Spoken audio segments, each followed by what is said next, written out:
What's up, warriors? All right, Rick here. I'm here with Brandon, Mr. Gratitude himself, and welcome to the battlefield of the mind. So we're going to get into today, Brandon, relationship coach, relationship expert, but you also do so much more. Please let our warriors know who you are.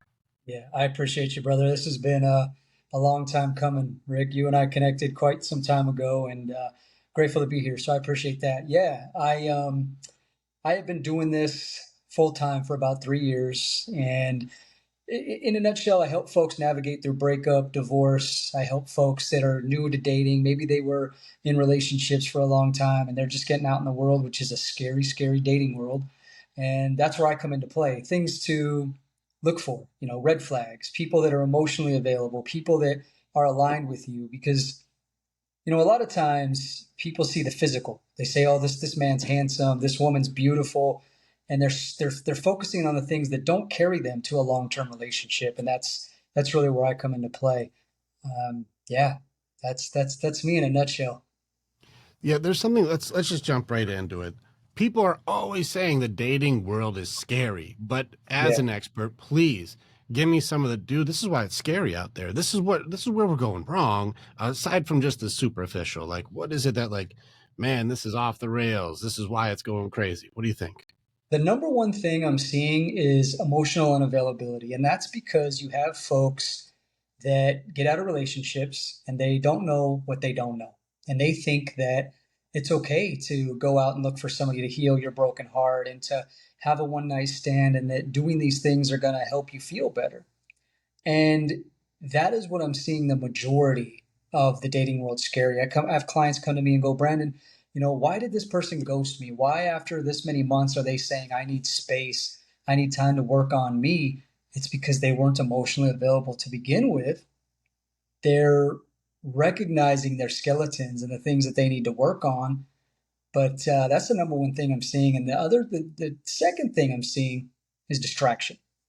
We live in a very self-gratifying world, and you have so many folks walking around that are dopamine depleted. They're looking for their next hit. How much attention can I get? How much attention can I get? Ding, ding, ding, ding, ding. And with the combination of emotional unavailability and dopamine depleted people, that is why we are in a very scary dating world.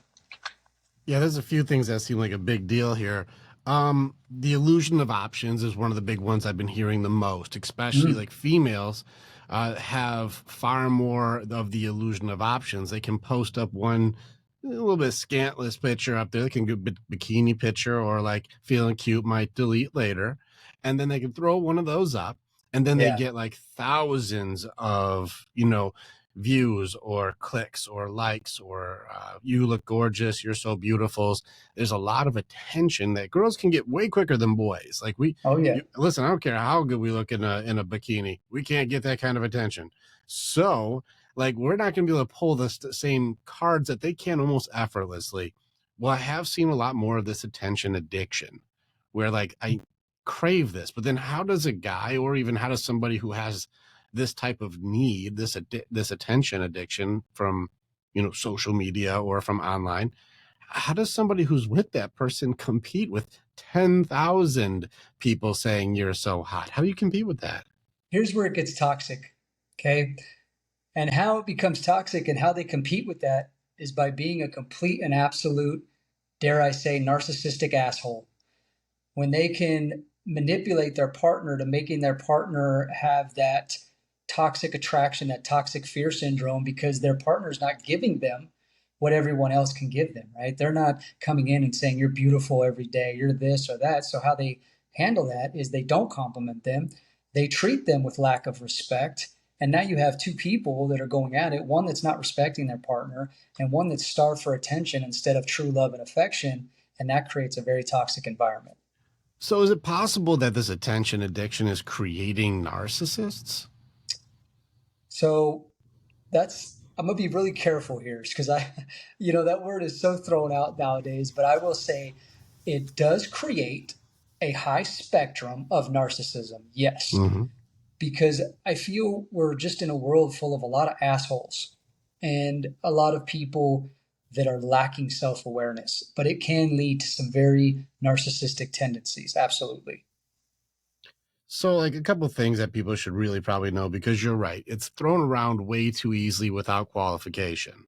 Narcissism has multiple layers to this, but some of the obvious ones are maybe being extremely self centered, isolating your partner, making it so that they, remove their support systems, friend groups, and you become the center of their universe. This is one version of it. Right. But the other person is like, well, the world revolves around me, and they take and take and take almost parasitically. And so there's a few versions of how people operate as like a taker, if you will. But like it seems on this one, if somebody has an attention addiction and they believe that they require so much attention, and then the other person is trying to isolate them so they can be the center of their attention, aren't they both kind of doing it a little bit here? Yeah, 100%. And Well, shit, manipulation isn't a connection. damn it. So it seems like this whole attention thing may be creating multiple issues on both sides. Yeah, and that's a pandemic right now. Correct. Hey, listen, I'm seeing it too. How the heck am I supposed to like stop myself from what is now being glorified and glamorized, and my followers, my likes, my views, my the attention that I get is now become a big part of my identity? How are you supposed to protect yourself against something like this? I'm going to speak for myself is discipline, self-discipline and self-worth. And I'll say this. I'll say this humbly: is the amount, and I'm sure the same. Even with you being married, people just don't care about that. The amount of women that come to me in my DMs, or that here's the crazy part: is women that are clients of mine or that want to be clients that I've had to actually cut that relationship off because they've tried to cross that line, right, to that attention. They think that I'm going to give into that attention when I don't dip in the company ink. And to answer your question, I think it's accountability and self discipline, especially as a man. I feel that men are held to a higher standard in society for many, many reasons. And we have to have that self discipline. If we don't have that as a man, we can't be leaders and we can't be the strength for our household. All right, so we got the accountability. Now, I would have to challenge this on just a little bit on the other way. Do you believe the attention addiction is falling more male or more female these days? That's a toss up from what It I'm is. seeing. It's a toss So up. I think it's in two very different ways, but I'd like to hear your point of view, please. I think that the two different ways you're speaking of, I mean, women, they know they can objectify their body and be paid for it. There's not a lot of men that can. I mean, guys like you and I can. I mean, I'm 43 in the shape of my life. Take our shirt off and get attention from women, but not every man can, right? So how does a man that doesn't have the physical aspect to do that? Well, maybe they're going to floss their money. Maybe they're going to floss their power for that attention. So I think it's a 50-50 split, honestly, from what I'm seeing. I think that both men and women are looking and seeking that in different ways, and it's all comes down to lacking self-discipline and knowing their worth. I feel Well, that go yeah, ahead. all the examples are still superficial, though. Finances and money, or power, or fame, or physical attributes. It's all the surface layer things.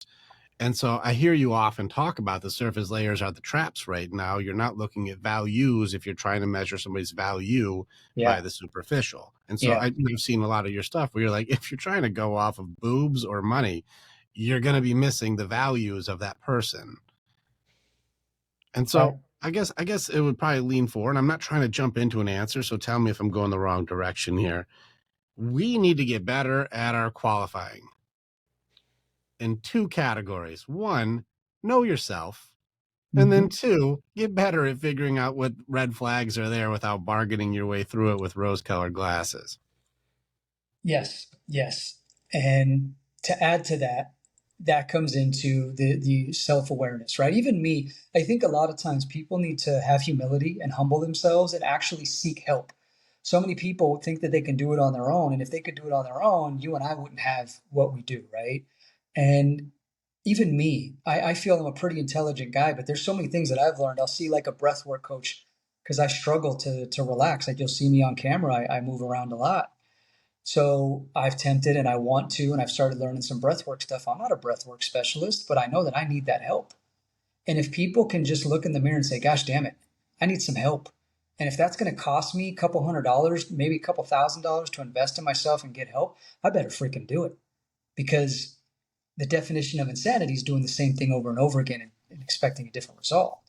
Yeah. And you So can't make a choice you don't know exists. exactly, You exactly. said two bad words though that start with H, man. You said two bad H words. Uh-oh. You said humble and help. Oh no. Yeah, Oh right. no, no, no. I don't need help and I don't need to humble myself. I don't like it. Yep. So like this is where it's one of those things where especially us guys, we don't need help. I got it, right? We don't need help. Us guys, we don't actually look for help until we're in crisis, and we don't even take advice until we're in crisis. We're stubborn. Yeah. I can Yeah. do everything on my own, right? And so let's talk about this humility and help. I change a little bit differently. We do, even on our side, and I know that you do similar things where, no, we're doing skills training. We train. No, it's not about because you need help because you're a damsel in distress and you need me to rescue you. No, it's because there's only two kinds of people. You're either trained or untrained, and we teach you new skills, new perspectives, new abilities, and new ways to be able to handle situations. Yeah. So you can, I'm sure you'll figure it out. It may take you 10 years or 15 years. I'm sure you got it. Or we can do this in 6 months. You can enjoy the next 9.5 years with these new skills without having to fail forward. Your call. Exactly. And so seeking mentors, having Yes. somebody to fast forward your evolution, making it so you can have more good years instead of more failures. Like, let's figure this out in a way that's more healthy instead of saying you need help, saying like you just need a good mentor. Yeah. Yeah. And that comes back to that humility, and maybe this is off topic, maybe it's not. I think it all ties into the same thing, but it's all mindset, growth mindset versus lack mindset. I have so many people like, and I'm sure you face this too, but they'll want your services. They'll want something from you. Oh, I can't afford it. I can't afford it. Yeah, you can. Yeah, you can. But you're telling yourself you can't, and that's why you can't. Stop telling yourself, stop living those values that you grew up on. Oh, I came from a broken home. I came from a poor home. I'm living check to check. But you're living check to check because you're allowing yourself to live check to check. Ooh, you're getting hard there. All right, Brandon, I see you. You pushing people. If you need Change. to come up with 4 grand, 6 grand, 7 grand, it's emergency. You get yourself that money somehow. Right. Right. Exactly. And and it's not just about what I have, what you have, right? It's about everything in life. Something happens and they always want to make an excuse because they're afraid of money. But I'm sorry to tell you that the relationship you have with money is the same relationship you're going to have with people in life. Ooh. How do you handle your money? Do you handle your friends like, hey, friend, you're kind of dirty. I don't want you coming around me right now. I don't trust you. No, no, no. Money is dirty. It doesn't matter. But look at the positive. Look at the things that money gives you. Look at what that friendship gives you. Who gives a shit if they're coming in dirty and muddy? They're your friend. They've been in your corner. You hug them, damn it. And it's the same thing with that money. Mm. And that's I'm going to stick to that. The relationship you have with money is the relationship you're going to have with people. Period. That's hardcore, man. All right, I'm going with you on this one. Let's go into it. All right, let's say somebody likes to just get enough money to be comfortable. And as soon as they have their money, they've gotten out of debt and they're just like, finally, I got an extra grand in the bank and I feel good. They finally dug out of the hole. And then they usually will do what? Probably pull back the effort a little bit. Now I can breathe. Now I can chill out. This is the move away Right. from pain aspect of things. Is people have a move away from pain motivator. Comfort is the win.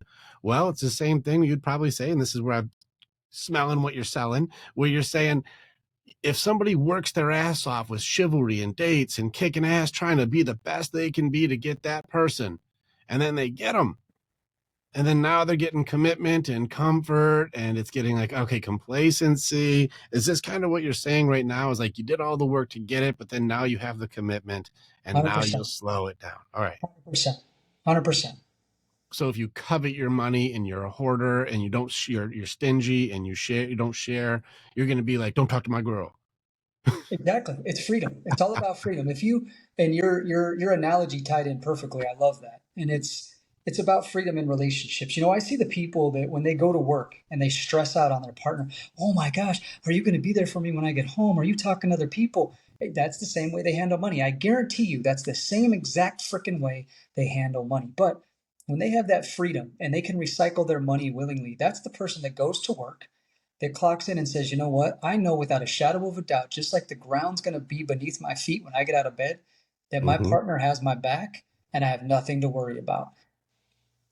Let's go the bad way. This is where most fear lives. And let's get into fear a little bit here. You Sure. just mentioned, are you going to be there or are you looking for something else? Are you going to cheat on me? Are you going to do this? And when somebody brings up, and you mentioned earlier, I'm showing up to the relationship with insecurities and wounds that I want you to help me fix. I want Right. you to heal me. You should be the one who's the medication for something you weren't even there for when it happened. Yeah. And here we are now trying to control, now trying to dictate what they can and can't do, now trying to, out of fear, make sure that they don't cheat on me. Don't cheat. I don't want you to cheat on me. Don't cheat on me. Don't cheat on me. Right? They're going to cheat Help on you. me. Help me with this one. Help me out. What do you see, or how do you help these people? Yeah. It's healing. When I see that happen, it's because they haven't healed. There's some kind of hidden. Here's the two things I see. They either haven't healed, they haven't addressed a fear that has been coming up, and they're taking it out on their partner and they're projecting that. Or number two, they're doing the same behavior that they're worried about. They're the ones that are actually cheating. They're the ones that are talking to other people. And again, they're using that self projection. And those are the two reasons why that happens. So if people Mm, can heal, I mean, healing's a lifelong journey, right? You're going to heal your whole life. But if you can be healing versus emotional availability are two different things. You can be emotionally available and still be healing. And a lot of mhm. people are both. They're unavailable and they're not healing. This is where it's tricky, because I see that I do understand that we can do this together if we're both agreeing, let's do this together. Yeah. But if one person is saying, I won't heal, and so I'm getting into a relationship where I need you to make me feel safe, feel secure, feel good. I need you to make sure I'm okay. And this almost becomes an enabling when, like, I've got good guys. There are good guys. There's more Yep. good guys than bad guys, ladies, if you believe it or not. You friend zone the shit out of them. So if you're wondering where they are, like, there's a lot of good guys who are like, I'll never hurt you. I'm never going to cheat on you. I won't do that. But And they won't. still, they're waiting for that guy to do it because their past keeps trying to influence their present and or their future. And so they're going like, no, you're going to do something. You're going to do something. You're going to do something. I have a whole thing with this that goes against this narrative. I have a whole thing with this. If you're fighting so hard to stop somebody from cheating, what are you fighting for? It's a great point. Like, if they're going to leave, do you really want to try to force somebody to stay with you who wants to leave? Like, that's the play, Lack of self love. which means now I have to control you from something that they're not even doing to make sure that even if they were going to do it, they don't get a chance to do it. And that's love. Yep. What the Yep. what? Yeah, you hit the nail on the head on that one. What are we doing? If they're going to cheat on you, shouldn't you work more on acceptance and working through your grieving systems instead of waiting for everyone else to heal you? Because 100%. if Andrea wants to go be with somebody else, what am I going to do? Force her to not do it? Exactly. I'm going to make her stay with me because that's what love means. You're not allowed to talk to people. Listen, if she's like, I consider this what's a better fit for me, I'm going to be like, no, no, no, give me another chance. No, no, no, give me another chance. If you're not a match, you're not a match. What are you fighting for?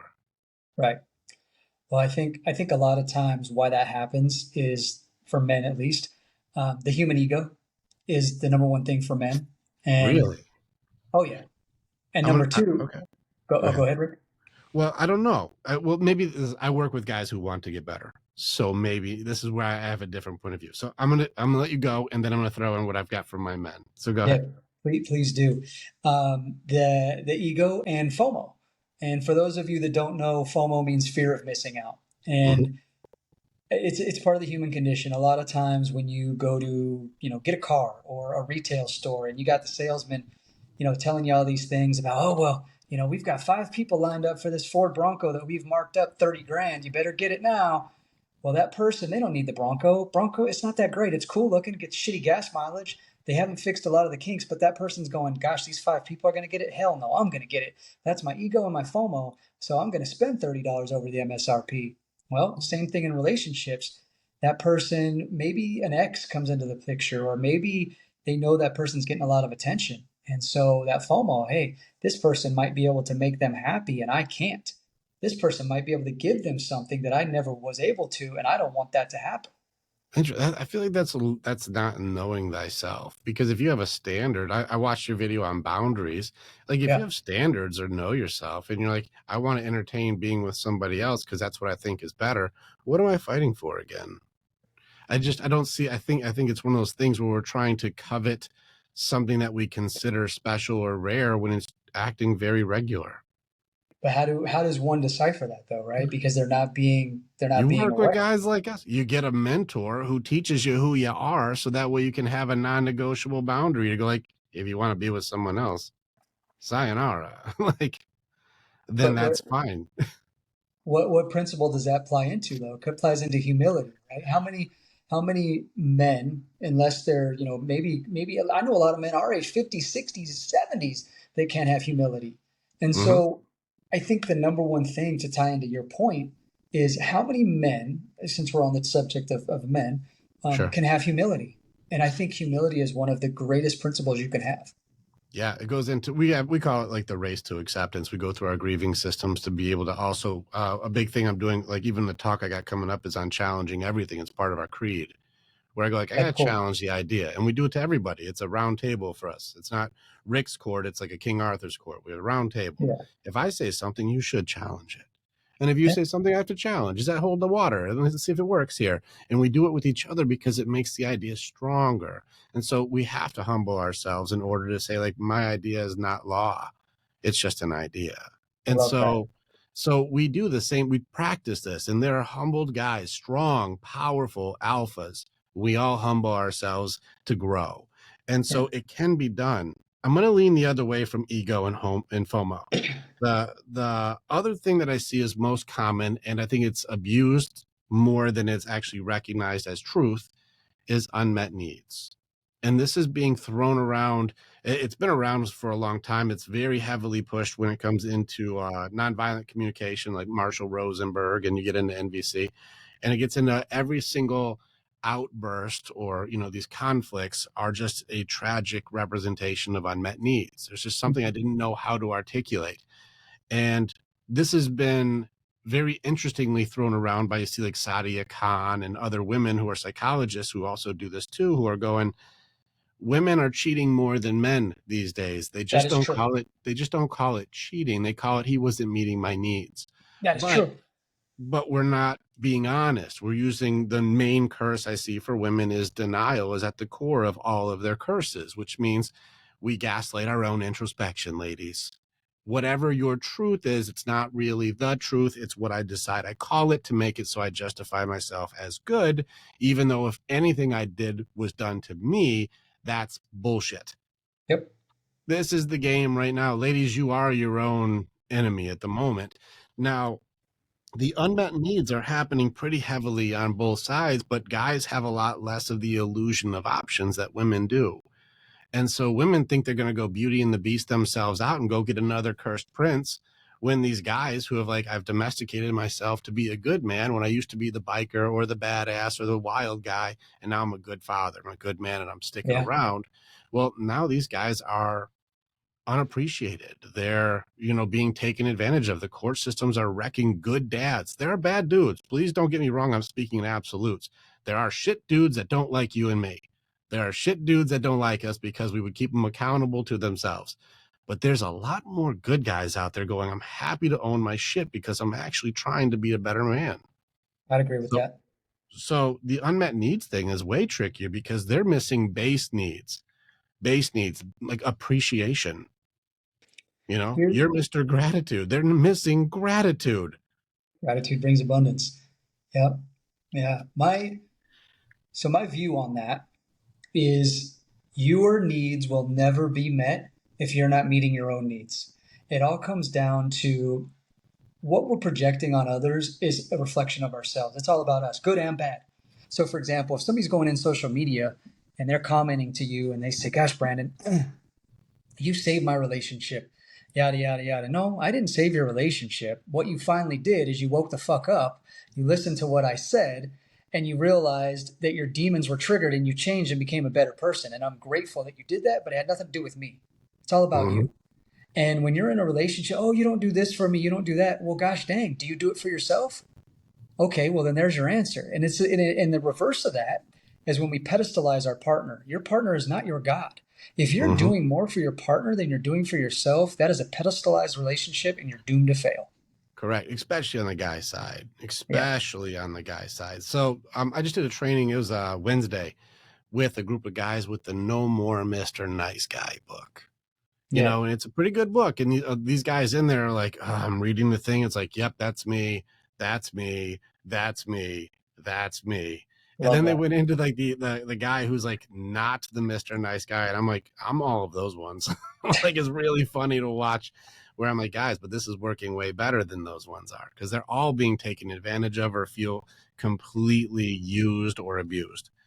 And it's very interesting to see like these guys who are giving more commitment, more resources, more availability, more time, more of themselves are treated worse. In fact, I did a call yesterday with a guy who was like, I gave literally everything I got and she treats me terribly. That's because, What's exactly. I wonder why. the boundaries aren't there. They're trying to please the matriarch in this one. And if you treat her like a queen, she'll treat you like a servant. And so that's what's Love that. happening right now. Love that. And so we're watching it over and over again. What do you think about these nice guys, these guys who are, I'm going to try and do the men are bad, so I'm going to be ultra good? What do you think? Yeah. Yeah. And it comes down to, and I don't know if a lot of people might get lost here, but I've talked about this before, is there's a huge difference between a nice guy and a kind guy. I'm gonna try and break this down the best way I can. So if you're walking in a grocery store and you see somebody coming behind you, the kind thing to do is to hold the door for them. That's the kind thing to do. Now, if that person goes in the grocery store and you follow them around, say, you know what, can I help you shop? Can I get your groceries for you? Can I do that? Now you're a nice person, and that's scary. What are your motives? Why do you want to do all that for a stranger that you don't even know? You have ulterior motives. What if he doesn't? Just curious, just devil's advocate. What if he's like, I actually just really like to help people shop because I just love shopping. Then As he his whole doesn't. motive. Then he doesn't have boundaries, and he needs to be checked. All right, so he's got to get checked because he's being too nice, which is obviously a really tricky sentence. TOO before anything is a subjective, tricky moment here. And so, all right, don't help her shop, but you can grab that door. Yep. All right, give me another thing for like, that's a good guy and this is a nice guy. Like, this is a Well, kind and go ahead. yeah, the kindness comes with boundaries. Like me, I'm an empath, but I'm an empath with boundaries. I know where to delegate my energy, where to feel my energy, and where to give my energy because I have that boundary. And the difference, I'll just go straight to the point. The main difference between nice and kind is boundaries. A nice person lacks boundaries. A kind person has boundaries and they know how to delegate their kindness. And it comes naturally. They have nothing in, they don't want anything in return. Well, Um, shit. What if it doesn't come naturally? How do I train this skill? Because I look at it as a skill, not a natural yeah. gift. Yeah. So that is something, and you're right. It is something that could be taught to the right open mind. It's thinking of others more than yourself, knowing that there's something greater than yourself. Now, for my spiritual people, I'm a very spiritual man. I believe Rick is too. Mm-hmm. There's a Christian company. Now I don't affiliate with any faction. I'm just going to tell you I'm spiritual. But what I love this company for is the name of the company is called He is Greater Than I. And it goes back to John 33:3 in the Bible, talking about the creator must become greater than ourselves. And that's what I firmly believe. When people don't believe that there's something greater than them and they don't worship something greater than themselves that is not a human being, not a material thing, that is where it comes into play. Sure. Selfishness, greed, all these things become your God. I'm with you. Sure. Exactly. Sure. I'm with you. I'm following. I'm smelling what you're selling, but make others more than self. I'm with you on put God first, but I should Sure. put others before myself for a healthy boundary. I don't believe that. No. It goes Okay. back to the analogy of being on a plane, right? What do they tell you if the plane's going down with the oxygen? You put the mask on yourself first before you help others because if you Sure. can't be an asset to yourself, you won't be able to help others. But I think where You'll people become the liability at that point. exactly, Yeah. I think where people take that out of place is, let's go back to that bad N word, narcissism, right? Is Mhm. when they make it about them as the center of the world, that's a bad thing. But when they Mhm. make it about them because they love themselves and they have respect for themselves and they have boundaries, that's what it boils down to. There's a huge difference. Yeah, let's help people here because that may still be confusing for people who are like, I don't do it already. How do I start? So let's give them some examples here. Just so the way I teach it, and tell me if this feels authentic to you. A boundary is not about what anyone else is doing. It's about the way I handle what other people are doing. So let's just say you're going to message me on the weekend. And instead of me saying, Brandon, don't message me on the weekend, I can just say, if you message me on the weekend, I'm not checking till Monday, just so you know. It's a great boundary. So that's a boundary. But if I say, don't message me, you're not allowed to send me messages because I told you what you can and can't do, that's a demand, not a boundary. And controlling. Right. Which Yep. means people are getting boundaries mixed up, thinking like, I told you how you're allowed to talk to me. No, You don't have to that's a reinforce it. demand. Yeah, you don't This have to is a reinforce it. That's a demand. That's Yeah, not an agreement nor a boundary. But a correct. boundary would be, if you keep talking to me this way, I'm going to have to let go of this phone call, or I'm going to have to walk out of this conversation. You don't get to speak with me anymore because you don't know how to speak respectfully. So Right. I'll have to remove myself. We'll You go with know, that. yeah, this is where, like, there's going to be lines here where I'm going to handle it a certain way if you act a certain way. I don't have to tell you to be different. I just know how to respond to it. So that way it still upholds my standards for Correct. myself. Right.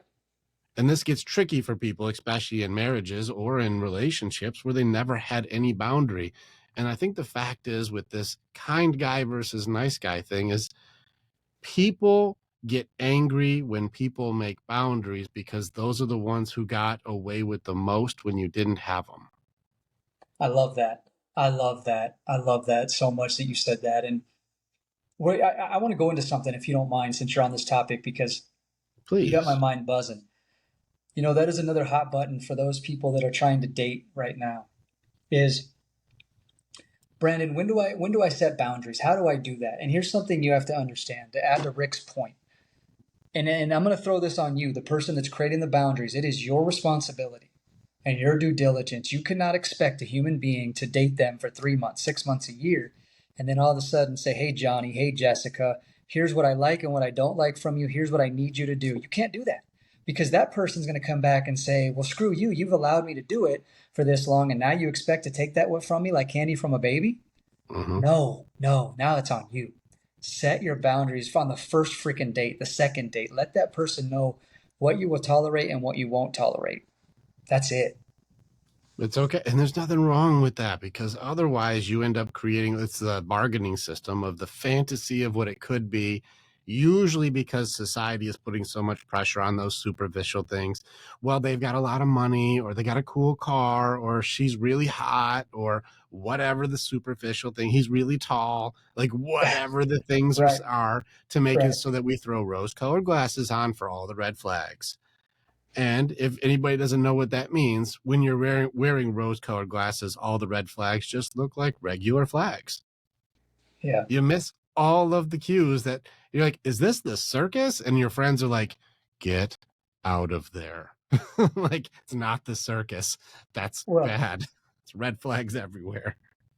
well, what's funny is, to add to Rick's point again, is it all comes down to psychology. Rick mentioned numerous times about the rose-colored glasses, which means in the first 3 months of a relationship, of a dating relationship, you have what's called the feel-good hormones going, and your prefrontal cortex, the center part of your brain that creates those emotions, basically shuts down.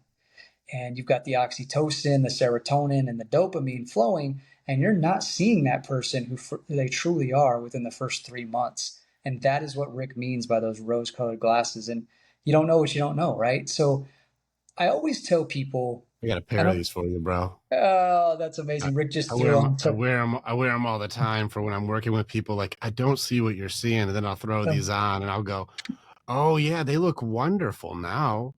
that's Yeah, great. they look like the best dude ever. Absolutely. Now I see what you're looking at.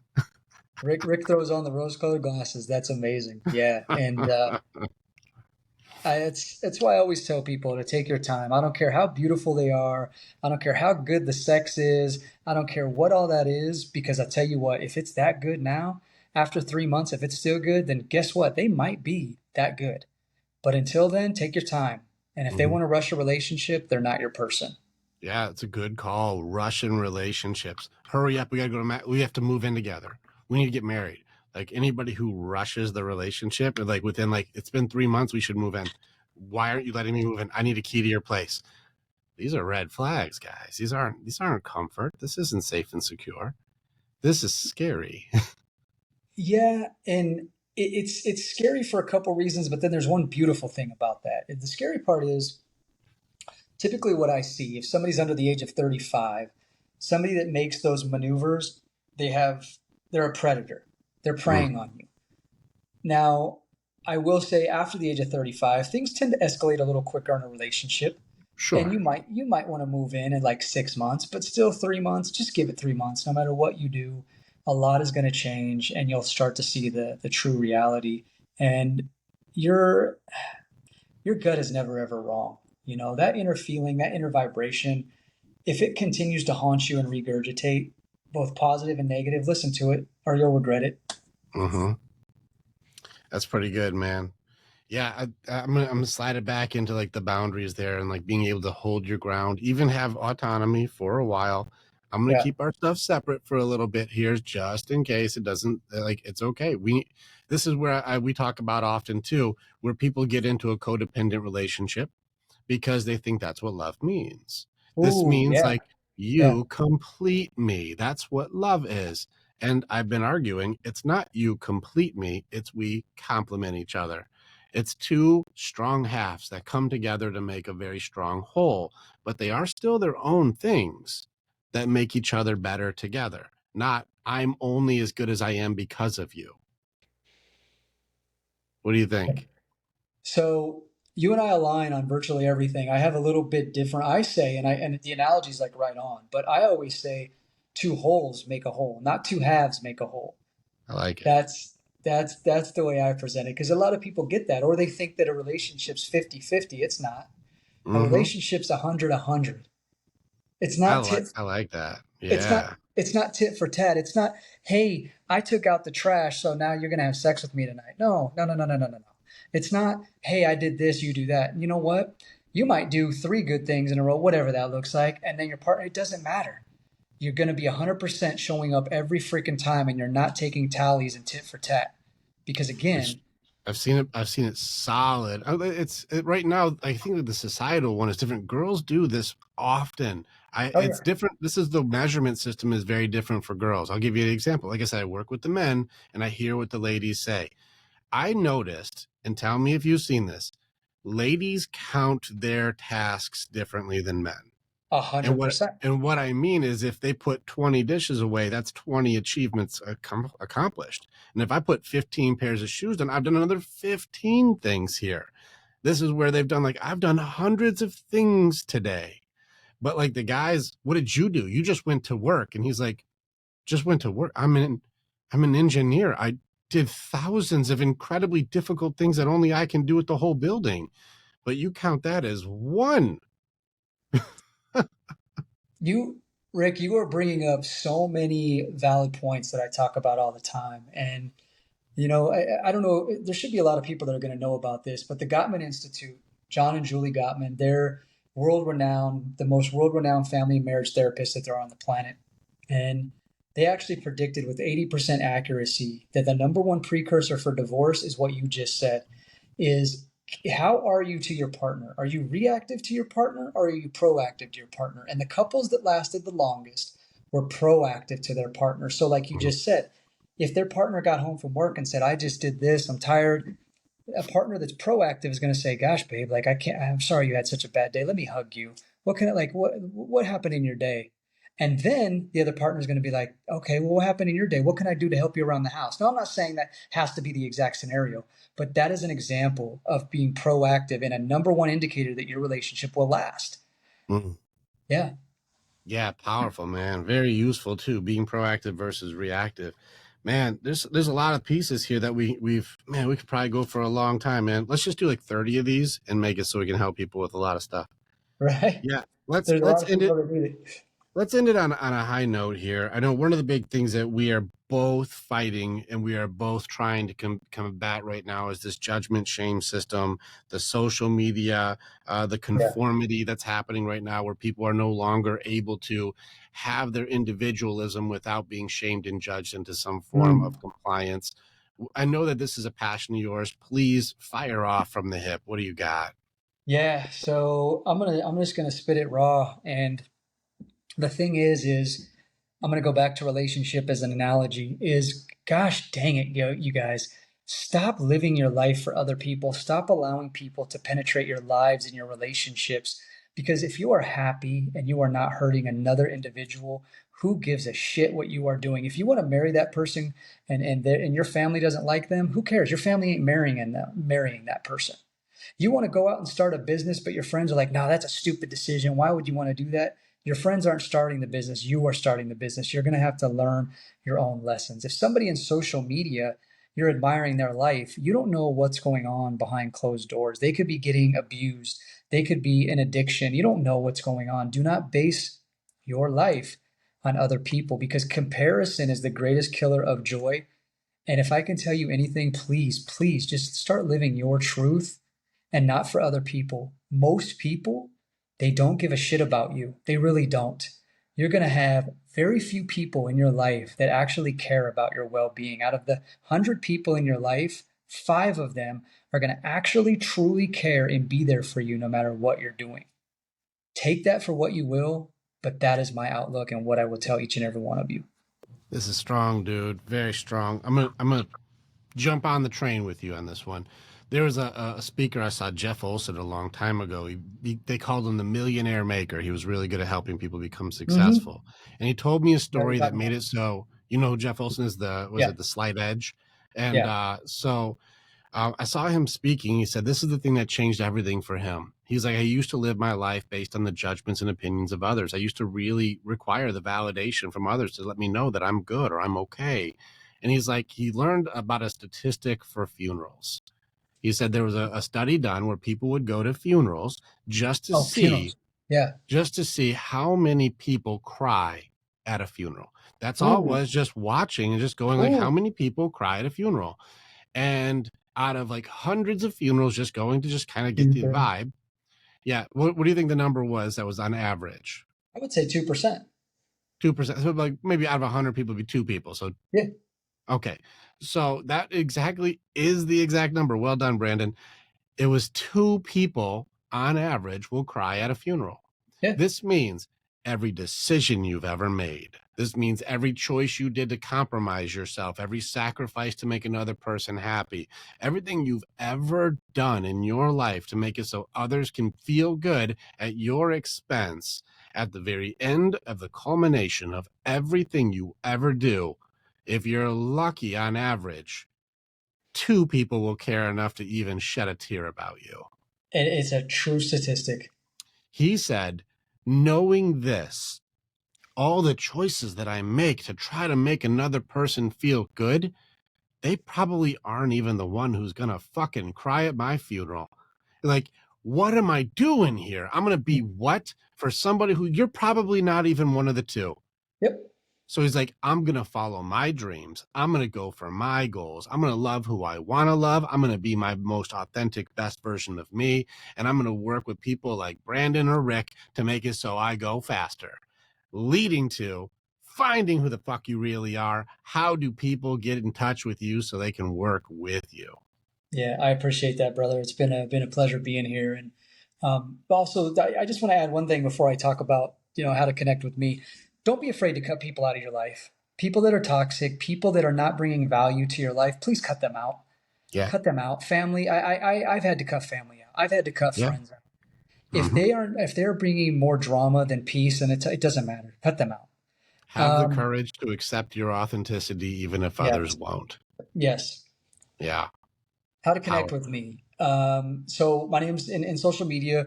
My name's Brandon D. I do that for a reason. So I always say Brandon D. But in social media, it's Mr. Gratitude. So if you look up Mr. Gratitude, I'm on Instagram, TikTok, YouTube, and I do have a podcast. The name of my podcast is called Living with Gratitude. I just launched my first virtual course. I'm really excited. Been a lot of promoting, a lot of marketing for this course. It's Mm. called A Guide to Better Dating. And in this course, I teach you how to spot red flags, how to spot emotional availability, and what to do within your first 3 dates. It's an investment. Invest in yourself. You're going to learn a lot in that course. I'm very proud of it. It's amazing. I know you'll learn a lot. I love it. If you want to connect with me via email, you can connect at mrreviewme23@gmail.com. And any friend of Rick's is a friend of mine. So hopefully your audience, Rick, trickles over to mine and mine vice versa. Yeah. Yeah, I really appreciate being here. I think this is great. It's a great way to expand our networks. And everybody listening, I hope you got a lot of information out of this and a lot of resource. Rick's a resource. I'm a resource. And that's it. Yeah. Who are you looking for so we can make sure, like, that's me? Like, which couples or which people are you Yeah. looking for so they know it's them? Yeah, I work with virtually anything that has to do with relationships or dating. So if you need a dating coach, I don't like to call myself a coach because most Yeah. coaches are very manipulative. I don't manipulate. So I call myself a dating or relationship consultant. So if you're trying to be a better dater, like, hey, Brandon, I keep getting beat up in dating. What can I do to be better? I'm going to help you. Yeah. What to look for out of navigating after a breakup or divorce, because these are very, very emotional times and most people don't know what to do to move forward and to navigate. So I help them with that, both singles and couples. If you're in a marriage and you need a mentor, you need to know how to keep that marriage healthy and exciting. I help keep marriages and relationships together as well. That's really the scope of my work. Okay. You're like that movie Hitch, and you only Yeah, work with the good ones. yeah, yeah. And the last parts of this, because a lot of people go, well, what, I get this a lot, and it blows my mind. Is what are your credentials? What are this? So I will tell you, you don't have to have any credentials to be a consultant. All you have to Hmm. have is operate legally. My clients, they sign a confidentiality agreement and a release of liability. I do operate legally. So there's no shenanigans going on. I do have high credibility. I have almost 400,000 people that follow me in social media. So I'd like to think I know what I'm doing, and I'll let you decide. And thank you Yeah. again, Rick. I Yeah. I appreciate appreciate this you. more than you know, my brother. Nah, it's an honor, man. I really do appreciate you too. So please check Brandon out. Click on the stuff, and if you're in a relationship and you want to get stronger, you now have links in this bio to click on so you can reach out to Brandon. So thank you so much, brother. I appreciate you. I appreciate you.